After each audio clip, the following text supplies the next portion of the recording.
ये कहानी भगवान शंकर और नारद जी के बीच की है। एक बार भगवान शिव कैलाश पर्वत पर बैठे हुए थे, तभी नारद मुनि वहां आते हैं। नारद जी चिंतित थे और उन्होंने भगवान शंकर से अपने मन की विपदा साझा की। उन्होंने कहा, हे प्रभु, मेरे मन में एक सवाल आया है जिसने मुझे विचलित कर दिया है। कृपया इसका समाधान बताएं। भगवान शंकर ने नारद जी से पूछा, नारद जी, आपका सवाल क्या है? बताए, हम अवश्य उसका हल देंगे। नारद जी ने उत्तर दिया, हे प्रभु, ये त्रिया चरित्र क्या है? जब से मैंने इस शब्द को सुना है, मैं इसे समझने के लिए उत्सुक हूँ। केवल आप ही मुझे इसका सही अर्थ बता सकते हैं। भगवान शंकर ने मुस्कुराते हुए कहा, नारद जी, आपने ये सवाल समस्त मानव जाति के उत्थान के लिए पूछा है। मैं इसका उत्तर आपको एक कथा के माध्यम से दूंगा, जिसे आप पृथ्वी लोक पर जाकर सुनाएं ताकि मनुष्य त्रिया चरित्र को समझ सकें। नारद जी ने कहा, हे प्रभु, मैं इस कथा को ध्यानपूर्वक सुनूंगा और इसे संपूर्ण जगत में विख्यात करूंगा। भगवान शंकर ने कथा आरंभ करते हुए कहा, एक समय की बात है, एक राज्य में एक राजा था जिसकी कीर्ति दूर दूर तक फैली हुई थी। उस राजा का एक पुत्र था जो बहुत ही सुंदर और 12-13 वर्ष की आयु का था। जब वह 14 वर्ष का हुआ तो उसकी शादी कर दी गई। राजा अब वृद्ध हो चुका था और उसने सोचा कि वह अपने पुत्र को राजा बना दे। राजकुमार, जो अब राजा बन चुका था, अपनी पढ़ाई लिखाई जारी रखे हुए था और गुरुकुल जाता था। एक दिन जब वह गुरुकुल जा रहा था तो उसे रास्ते में एक सुंदर पनिहारिन पानी भरते हुए दिखाई दी। उसने राजकुमार को रोका और पूछा, हे राजा, आप रोज यहाँ से गुजरते हैं, कहाँ जा रहे हैं? राजकुमार ने उत्तर दिया, मैं गुरुकुल जा रहा हूँ, विद्या ग्रहण करने के लिए। पनिहारिन ने फिर पूछा, क्या आपने त्रिया चरित्र के बारे में पढ़ा है? राजकुमार ने कहा, ये त्रिया चरित्र क्या होता है? मेरे गुरुदेव ने मुझे इसके बारे में नहीं पढ़ाया है। पनिहारिन ने उसे सलाह दी कि वह अपने गुरुदेव से इस विषय में अवश्य पूछे। राजकुमार ने यह बात गांठ बांध ली। गुरुकुल में पहुंचते ही राजकुमार का चेहरा गुस्से से लाल था। गुरुदेव ने पूछा, बेटा, आज तुम बहुत क्रोधित लग रहे हो। क्या बात है? राजकुमार ने गुस्से में कहा, गुरुदेव, आपने मुझे त्रिया चरित्र क्यों नहीं पढ़ाया? ये बात आप मुझसे क्यों छुपाए रहे? जब यह इतना महत्वपूर्ण है तो मुझे इसके बारे में पहले क्यों नहीं बताया? गुरुदेव ने गंभीरता से कहा, बेटा, त्रिया चरित्र कोई साधारण विषय नहीं है। इसे पढ़ने वाले व्यक्ति को खतरे का सामना करना पड़ सकता है और इसके ज्ञान से तुम्हारी जान को भी जोखिम हो सकता है। राजकुमार ने दृढ़ता से उत्तर दिया, गुरुदेव, मैं इस राज्य का राजा हूँ। मेरा कौन क्या बिगाड़ सकता है? आप इसकी चिंता न करें। मैं त्रिया चरित्र को सीखना चाहता हूँ। गुरुदेव ने राजकुमार के आत्मविश्वास को देखते हुए कहा, ठीक है बेटा, अब जब तुमने इसे सीखने का संकल्प कर ही लिया है तो मैं तुम्हें त्रिया चरित्र पढ़ाऊंगा। राजकुमार की त्रिया चरित्र की पढ़ाई 1 साल तक चली। जब उसकी शिक्षा पूरी हुई तो गुरुदेव ने कहा, बेटा, अब तुम्हारी पढ़ाई पूरी हो चुकी है। अब तुम अपने राज्य को संभाल सकते हो। लेकिन जाने से पहले मैं तुम्हें एक विशेष यंत्र दूंगा। जब तुम इसे अपने कानों में लगाओगे तो कोई भी तुम्हें पहचान नहीं पाएगा, लेकिन तुम सबको पहचान सकोगे। राजकुमार ने वह यंत्र अपने पास रख लिया। गुरुदेव ने उसे निर्देश दिया, आज रात 12 बजे तुम अपने महल से निकलकर जंगल की पूर्व दिशा में जाओ और वहां ये यंत्र अपने कानों में लगाकर खड़े हो जाना। राजकुमार ने सहमति में सिर हिलाया और गुरुकुल से विदा ली। रात के 12 बजे जब उसकी 7 पत्नियां सो चुकी थीं, राजकुमार ने यंत्र को अपने कानों में लगाया और महल से निकलकर जंगल की ओर चल पड़ा। वह पूर्व दिशा की ओर बढ़ता गया और यंत्र को कानों में लगाकर वहां खड़ा हो गया। जंगल में उसने देखा कि वही पनिहारिन जिसने उसे त्रिया चरित्र के बारे में बताया था, एक थाली में खाना लेकर एक शांत कुटिया की ओर जा रही थी। वह कुटिया में जाकर एक संत के पास पहुंची जो वहां निवास करते थे। राजकुमार ने देखा कि पनिहारिन ने संत के लिए खाना लाया था। पनिहारिन को यह नहीं पता था कि राजकुमार उसे देख रहा है, क्योंकि उसने यंत्र पहन रखा था। राजकुमार ने सोचा, आखिरकार यह आधी रात को इस संत के पास क्यों आए हैं। संत ने पनिहारिन से पूछा, तुम आज इतनी देर से क्यों आए हो? पनिहारिन ने जवाब दिया, महात्मा जी, मेरा विवाह हो चुका है और मेरे पति मुझे लेने आए हैं। इसलिए मुझे उन्हें सुलाने में देर हो गई और यहाँ आने में भी देर हो गई। ये सुनकर संत को गुस्सा आ गया और उन्होंने कहा, तुम्हारा विवाह हो चुका है और अब तुम मेरे पास क्यों आए हो? पनिहारिन ने कहा, महात्मा जी, मैं आपके बिना नहीं रह सकती। संत ने कहा, अगर तुम मेरे साथ रहना चाहती हो तो तुम्हें एक काम करना होगा। तुम्हें अपने पति की गर्दन काटकर लानी होगी। जो तुम्हारे और मेरे बीच बाधा बन रहा है उसे खत्म कर दो, तभी मैं तुम्हें अपनी पत्नी बनाऊंगा। राजकुमार छुपकर यह सब देख रहा था। उसने देखा कि पनिहारिन बिना कुछ सोचे समझे चाकू लेकर अपने घर चली गई और सोए हुए अपने पति की गर्दन काट दी। पति की गर्दन लेकर वह तुरंत संत के पास चली गई। जब संत ने देखा कि पनिहारिन ने अपने पति को मार डाला है तो उसने क्रोध में कहा, तुम जैसी औरत जो अपने पति की नहीं हो सकी, वह मेरी क्या होगी? यहाँ से भाग जाओ और दोबारा लौटने की कोशिश मत करना, नहीं तो मैं तुम्हें जान से मार डालूंगा। संत की बात सुनकर पनिहारिन को धक्का लगा। वह अपने पति की कटी हुई गर्दन लेकर घर लौटी और रोने लगी, मानो किसी ने उसकी दुनिया उजाड़ दी हो। उसने अपने पति की गर्दन को वापस जोड़ने की कोशिश की, लेकिन कुछ कर नहीं सकी।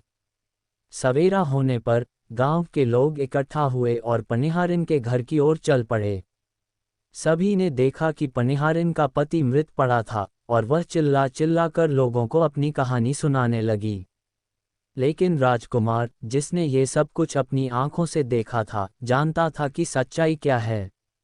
अब गांव वाले उसकी पति की लाश को लेकर गांव से बाहर जाते हैं और उसका दाह संस्कार करते हैं।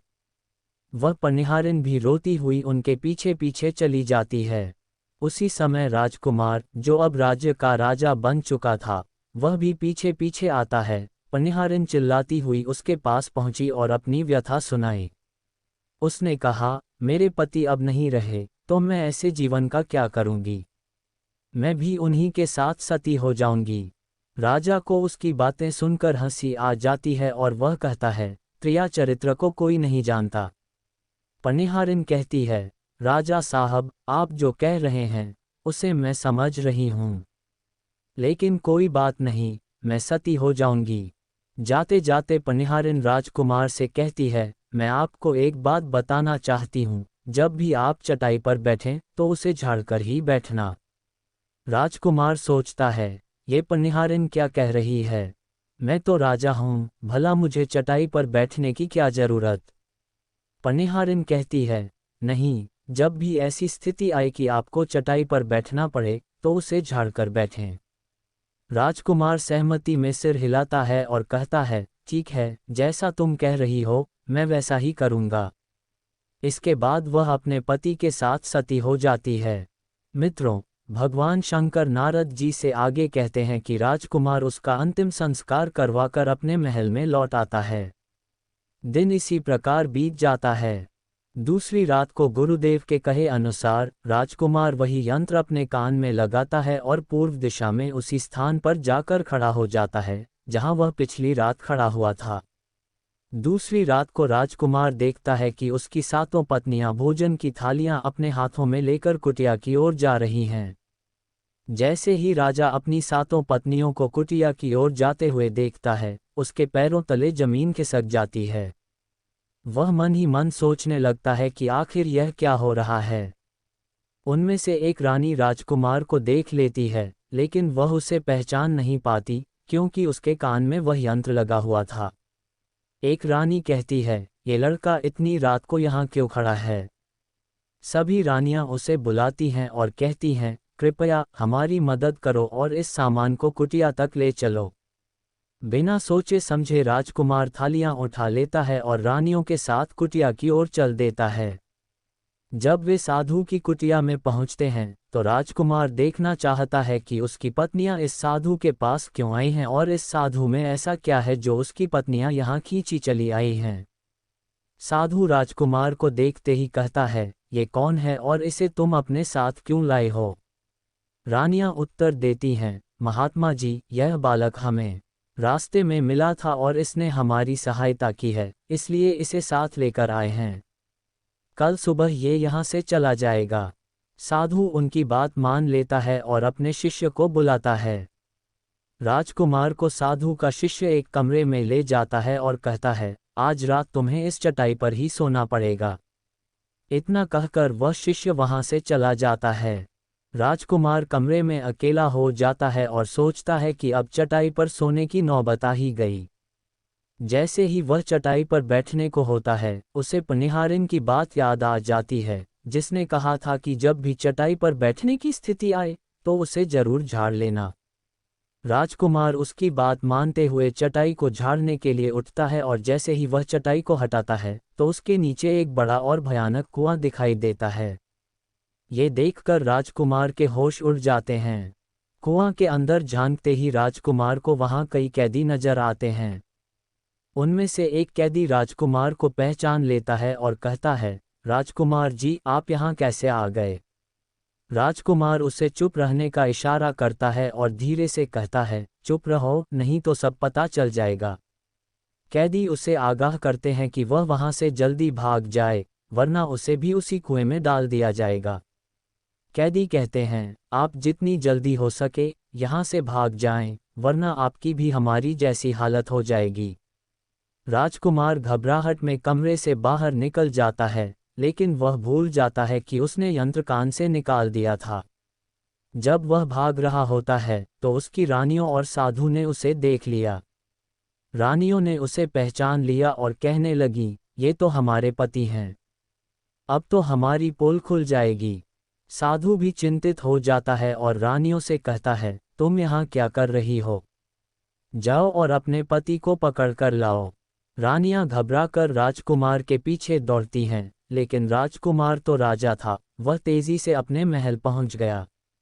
रानियां जब राजकुमार को पकड़ने में असफल हो जाती हैं तो वापस साधु के पास जाती हैं और उससे कहती हैं, महाराज, अब तो हमारे पति हमें जिंदा नहीं छोड़ेंगे, हमें कोई ऐसा उपाय बताइए जिससे हम अपनी जान बचा सकें। साधु उन्हें एक जादुई खंजर देता है और कहता है, जब भी तुम अपने पति से मिलो तो इस खंजर को उसके माथे में मार देना, वह वहीं ढेर हो जाएगा और तुम सभी मिलकर उसे मार डालना। सातों रानियां उसकी बात मान लेती हैं और खंजर लेकर महल की ओर चल पड़ती हैं। रानियां आपस में विचार करती हैं कि राजा सबसे ज्यादा प्रेम तो सबसे छोटी रानी से करता है, इसलिए वे जादुई खंजर उसे दे देती हैं और कहती हैं, ये काम तुम्हारा है, किसी भी तरह इस खंजर को राजा के माथे में मारना होगा। छोटी रानी खंजर को लेकर सहमत हो जाती है। महल में पहुंचकर जब राजा उन सातों रानियों को देखता है तो क्रोध में कहता है, पहले मुझे ये बताओ कि मेरे राज्य में या मुझ में ऐसी क्या कमी थी जो तुम्हें आधी रात को चुपचाप साधु के पास जाना पड़ा। रानियां हाथ जोड़कर माफी मांगने लगती हैं और कहती हैं, महाराज, हमें माफ कर दीजिए, हमें लगता है कि उस साधु ने हमारे ऊपर कोई जादू टोना कर दिया था जिससे हमसे ये गलती हो गई, ऐसा अब कभी नहीं होगा। राजा छोटी रानी की बातों में आ जाता है क्योंकि वह उससे बहुत प्रेम करता था। भगवान शंकर नारद जी से आगे कहते हैं कि राजा सोचने लगता है कि शायद सच में उस साधु ने उन पर कोई जादू किया होगा, इसलिए वह अपनी रानियों को माफ कर देता है और कहता है, ठीक है, आप सब अपने कमरे में जाए। राजा अपनी छोटी रानी से बहुत प्रेम करता था, इसलिए जब छोटी रानी राजकुमार को खाना खिलाती है और उसे सुला देती है तो राजा उसकी बातों में आकर सो जाता है। लेकिन जैसे ही राजकुमार गहरी नींद में चला जाता है, छोटी रानी वह जादुई खंजर निकालती है और उसे राजकुमार के माथे में घुसा देती है। राजकुमार अचानक जागता है, लेकिन खंजर के प्रभाव से वह कमजोर पड़ जाता है। उसकी हालत इतनी खराब हो जाती है कि वह सातों रानियों का मुकाबला नहीं कर पाता। वे रानियां उसे पकड़ने की कोशिश करती हैं, लेकिन राजकुमार हिम्मत नहीं हारता और महल की खिड़की से कूदकर भाग जाता है। राजकुमार सीधा अपने गुरु के पास पहुंचता है और कहता है, हे गुरुदेव, मेरी जान बचा लीजिए, नहीं तो मैं मर जाऊंगा। मेरी पत्नी ने मेरे माथे में जादुई खंजर ठोक दिया है और मैं लगभग ढेर हो चुका हूँ। भगवान शंकर नारद जी से आगे कहते हैं कि गुरुदेव ने जब ध्यान से देखा तो उन्होंने कहा, ये वही खंजर है जो साधु ने दिया है। अब मैं तुम्हें बचा नहीं सकता हूँ। राजकुमार ने गिड़गिड़ाते हुए कहा, गुरुदेव, ऐसा मत कहिए, मुझे बचाना आपका कर्तव्य है। गुरुदेव कुछ सोचने के बाद बोले, बेटा, मैं तुम्हें तो बचा नहीं सकता, लेकिन मेरे पास एक उपाय है। हम तुम्हें तोता बना देंगे। जब तुम तोता बन जाओगे तो तुम सुखवाद राज्य में चले जाना। वहां पर साधु का जादू नहीं चलता है, और जब कोई तुम्हें बहुत प्रेम करने वाली स्त्री मिलेगी तो तुम पुनः राजकुमार बन जाओगे। राजकुमार ने कहा, ठीक है गुरुदेव, आप मुझे तोता बना दीजिए। गुरुदेव ने उसे तोता बना दिया और वह तोता बनकर उड़ता हुआ सुखवाद राज्य में पहुंच गया। वहां पर वह अन्य तोतों के साथ रहने लगा। सातों रानियों ने जब राजकुमार को खोजने की कोशिश की और उसे नहीं पाया तो वे बाबा के पास लौट आईं। उन्होंने बाबा से कहा, बाबा जी, वह राजा रात को भाग गया है। कृपया अपनी पोटली खोलिए और देखिए कि वह कहाँ है। बाबा ने अपनी पोटली खोली और देखा कि राजकुमार तोता बनकर सुखवाद राज्य में चला गया है। वह साधु ये सारी बात रानियों को बता देता है। रानियां फिर पूछती हैं, स्वामी, अब क्या करें? साधु ने कहा, अब तुम अपने महल को लौट जाओ और घोषणा करो कि जो भी तोता पकड़कर लाएगा उसे सोने के सिक्के दिए जाएंगे। राज्य के सभी बहेलिये तोता पकड़ने के लिए चारों तरफ घूमने लगे। वे तोते पकड़कर रानियों के पास लाते और बदले में सोने के सिक्के लेते। रानियां उन तोतों को मार देती थीं। इस बीच राजकुमार तोता बनकर अन्य तोतों के साथ सुखवाद राज्य में रह रहा था और उन्हें ज्ञान की बातें सुनाया करता था। सभी तोतों ने सोचा कि यह तोता तो बहुत समझदार है, इसलिए उन्होंने उसे अपना राजा बना लिया। एक दिन एक बहेलिया सुखवाद राज्य में पहुंच गया और उसी पेड़ के पास गया जहां राजकुमार तोता बनकर छिपा हुआ था। उसने देखा कि पेड़ पर बहुत सारे तोते बैठे हैं। उसने सोचा कि अगर वह सभी तोतों को पकड़ ले जाए तो उसे बहुत सारे सोने के सिक्के मिल जाएंगे। लेकिन उसने ये भी सोचा कि इतने सारे तोतों को एक साथ कैसे पकड़ा जाए। अगली सुबह सारे तोते दाना चुगने के लिए पेड़ से उड़ गए। बहेलिये ने पेड़ की शाखाओं पर चाकू से कट लगाकर गोंद निकाल दिया, जिससे शाखाएं चिपचिपी हो गईं। जब शाम को सारे तोते वापस पेड़ पर लौटे तो उनके पंख गोंद में चिपक गए और वे वहीं फंस गए। राजकुमार तोता भी उनमें शामिल था। सभी तोते घबराए हुए राजकुमार तोते से सलाह मांगने लगे। एक तोता बोला, हे राजन, कृपया हमें यहाँ से आज़ाद करवाए, नहीं तो सुबह बहेलिया आएगा और हमें पकड़कर ले जाएगा और मार डालेगा। राजकुमार तोता ने कहा, मेरी बात ध्यान से सुनो। जब बहेलिया सुबह आए तो सभी मरने का नाटक करना। जब वह तुम्हें मरा हुआ समझकर जमीन पर रखेगा तब सही मौके का फायदा उठाकर उड़ जाना। बाकी सब मैं संभाल लूंगा। सुबह बहेलिया आया और देखा कि सारे तोते मरे हुए लग रहे हैं। वह उन्हें पेड़ से निकालकर जमीन पर रखने लगा, लेकिन जैसे ही वह उन्हें जमीन पर रखता तोते उड़कर सुरक्षित स्थान पर भाग जाते। राजकुमार तोता अकेला रह गया और बाकी सभी तोते भाग गए। बहेलिया समझ गया कि तोतों ने उसके साथ चाल चल दी है। बहेलिया ने सोचा, अब मैं इस तोते को रानी के पास ले जाऊंगा और सोने के सिक्के पाऊंगा। वह राजकुमार तोते को लेकर रानी के पास जाने लगा। रास्ते में राजकुमार तोता ने उससे पूछा, तुम मुझे कहाँ ले जा रहे हो? बहेलिया बोला, मैं तुम्हें बेचने के लिए रानी के पास ले जा रहा हूँ। वहाँ मुझे सोने के सिक्के मिलेंगे। तोता कहता है कि अगर वह उसे 50,000 सोने के सिक्के दिलवा दे तो क्या वह उसे नहीं बेचेगा? बहेलिया हैरान हो जाता है और कहता है कि वह 50,000 सोने के सिक्के कैसे दिला सकता है। तोता सुझाव देता है कि राजा सुखवाद के राज्य में एक बहुत बड़ा मेला लगा हुआ है और उसे वहीं भेजे। वह खुद ही मूल्य बताएगा। बहेलिया उसकी बात मान लेता है और रानी के पास जाने के बजाय उसे सुखवाद राज्य में बेचने के लिए ले जाता है। राजा के राज्य में एक नियम था कि अगर किसी वस्तु की बिक्री शाम तक नहीं होती तो वह वस्तु राजा के पास ले जाई जाती है। बहेलिया तोते को लेकर बाजार में पहुंचता है। जब भी कोई व्यक्ति तोते को खरीदने की बात पूछता, बहेलिया कहता कि तोता खुद ही अपना मूल्य बताएगा। तोता अपना मूल्य इतना बड़ा देता है कि कोई भी उसे खरीद नहीं पाता। इसी तरह शाम हो जाती है और सभी दुकानदार चले जाते हैं। केवल बहेलिया ही वहां बच जाता है।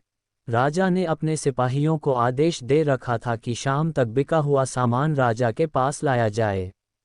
जब सिपाही बहेलिया और तोते को देखते हैं तो वे बहेलिया से पूछते हैं कि उसका तोता क्यों नहीं बिका और वह इसे कितने में बेच रहा है। तोता जवाब देता है कि जो उसे 50,000 सोने के सिक्के देगा वही उसे खरीद सकेगा। सिपाही यह सुनकर आश्चर्यचकित हो जाते हैं और राजा को जाकर पूरी बात बताते हैं। राजा सोचता है कि अगर तोता इतना महंगा है तो राज्य की बदनामी से बचने के लिए उसे खरीदना पड़ेगा। राजा अपने मंत्रियों के साथ बाजार में पहुंचते हैं और तोते से पूछते हैं कि उसका मूल्य कितना है। तोता वही जवाब देता है कि जो 50,000 सोने के सिक्के देगा वही उसे खरीद सकेगा। राजा ने तुरंत तोते को खरीद लिया और राज्य की बदनामी से बच गए। राजा अपने सिपाहियों से कहकर 50,000 सोने के सिक्के मंगवा लेता है और बहेलिया को दे देता है। फिर वह तोते को लेकर महल चला जाता है। वह तोता बहुत ही बुद्धिमान था और राजा को बहुत अच्छे अच्छे सुझाव देने लगता था।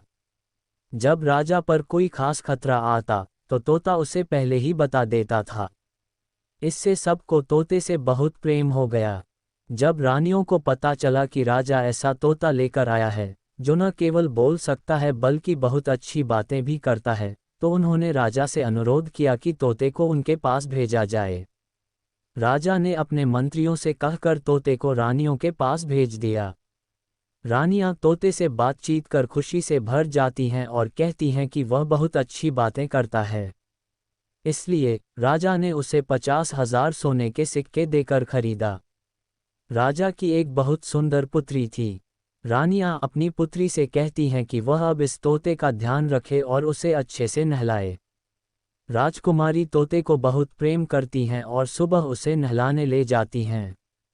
नहलाते समय राजकुमारी देखती है कि तोते के सिर पर एक छोटा सा तंत्र लगा हुआ है। जैसे ही वह खेल को निकालती है, तोता राजकुमार में बदल जाता है। ये देखकर राजकुमारी घबरा जाती है।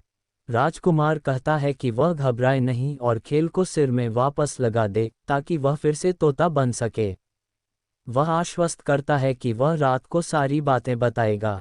राजकुमारी खेल को सिर में वापस लगा देती है और तोता फिर से बन जाता है। रात को राजकुमारी तोते को अपने कमरे में ले जाती है और खेल को निकाल देती है। राजकुमार फिर से बन जाता है और अपनी सारी दास्तान बताता है। वह राजकुमारी से कहता है कि वह इस बारे में किसी को न बताए, नहीं तो उसकी जान जा सकती है। राजकुमारी इस बारे में किसी को नहीं बताती। दिन भर तोता रहता है और रात को राजकुमारी उसे अपने कमरे में ले जाकर खेल निकाल देती है। राजकुमार बन जाता है और वे दोनों रात में साथ रहते हैं। धीरे धीरे राजकुमारी को राजकुमार से प्रेम हो जाता है। इस बीच राजकुमार की पत्नियों ने कई तोते मार दिए, लेकिन राजकुमार तोता बना हुआ था और उन्हें नहीं मिला। पत्नियां एक साधु के पास जाती हैं और कहती हैं कि उनके पति अभी तक नहीं मिले हैं। साधु अपनी पोटली खोलता है और देखता है कि राजकुमार तोता राजा के घर में रहता है। साधु रानियों से कहता है कि वे नृत्य कला सीख लें। वे सभी मिलकर राजा के दरबार में नृत्य कला का प्रदर्शन करेंगी। जब राजा खुश होगा तो वे तोते को मांग लेंगी और फिर आसानी से उसे मार सकेंगी। साधु का भेष बदलकर और रानियों को नृत्य कला सिखाकर वे राजा के दरबार में पहुंच जाती हैं। राजा उनसे पूछता है कि वे कौन हैं और यहाँ क्यों आए हैं। साधु कहता है कि वे नृत्य कला में निपुण हैं। राजा ने नृत्य कला को प्रस्तुत करने के लिए साधु और उसकी टीम को निमंत्रित किया। राजा को गाना बजाने का बहुत शौक था, इसलिए उसने इसे मान लिया। जब साधु और उसकी टीम गाने और बजाने लगे तो उनकी आवाज़ तोते के कानों में पहुंच गई। तोता समझ गया कि यही वही साधु है जिसने रानियों को बदल कर भेजा है और अब उसकी जान खतरे में है। राजकुमारी तोते को लेकर अपने कमरे में जाती है और तोते के सिर से खेल निकालते ही वह राजकुमार बन जाता है। राजकुमार ने राजकुमारी को बताया कि गाना बजाने वाले साधु ही हैं। वह राजा को खुश करके उसे मांगेंगे और फिर उसे मार देंगे। राजकुमार ने राजकुमारी से कहा कि जब राजा उसे मांगे तो उसे न दे। अगर राजा खुद आएं तब भी उसे न दें। यदि राजा गुस्से में आकर पिंजरे को फेंक दे तो वह खुद अपना रास्ता ढूंढ लेगा। राजकुमारी ने यह बात मान ली। गाना बजाने के बाद राजा प्रसन्न होकर साधु से पूछा कि वे क्या चाहते हैं। साधु ने कहा कि वह तोता देना चाहते हैं। राजा ने अपने मंत्री को आदेश दिया कि वह तोते को ले आएं। मंत्री राजकुमारी के पास पहुंचते हैं और तोते को मांगते हैं। राजकुमारी ने कहा कि वह तोता नहीं दे सकती। मंत्री ने कहा कि वह राजा को यहाँ भेजे। राजा स्वयं अपनी पुत्री के पास आया और कहा कि वह तोता उसे देना होगा क्योंकि यह नृत्य कला वाले को देना है। राजकुमारी ने पिताजी से कहा कि वह तोता नहीं देगी। राजा ने गुस्से में कहा कि उसने वादा किया है और उसे पूरा करना होगा। राजकुमारी ने राजा के गुस्से को देखकर गुस्से में पिंजरे को जमीन पर फेंक दिया। पिंजरा टूट गया और तोता चावल के दाने में बदल गया। जब साधु ने देखा कि तोता चावल का दाना बन गया है तो वह तुरंत कबूतर बन गया और दाने को खाने लगा। राजकुमार ने एक दाना देखकर कबूतर को मार दिया, जिससे साधु की मृत्यु हो गई। राजा इस दृश्य को देखकर चकित रह गया। कबूतर के मरने के बाद तोता फिर से बन गया और राजकुमारी ने खेल को उसके सिर से निकाल दिया, जिससे वह फिर से राजकुमार बन गया। राजकुमारी ने अपने पिता को सारी सच्चाई बताई। राजकुमार ने राजा से कहा कि वह एक राजा है और वह उसकी बेटी से शादी करना चाहता है। राजा ने अपनी पुत्री से पूछा कि क्या वह भी शादी करना चाहती है। राजकुमारी ने कहा कि वह राजकुमार से प्रेम करती है और शादी करना चाहती है। राजकुमार और राजकुमारी ने विवाह किया। राजकुमार ने राजा की पुत्री से शादी करके अपने राजमहल को ले आया और जो रानियां उसके साथ थीं उन्हें बंदी गृह में डाल दिया। राजकुमार और राजकुमारी खुशी खुशी अपना जीवन व्यतीत करने लगे। भगवान शंकर नारद जी से कहते हैं कि जब कभी कोई स्त्री चतुराई या चालाकी दिखाती है या दूसरों को बेवकूफ़ मानते हुए अभिनय करती है तो इसे क्रिया चरित्र कहते हैं। राजा ने अपनी जान बचाने के लिए बहुत कुछ किया क्योंकि उसे स्त्री के इस चरित्र की पूरी जानकारी थी।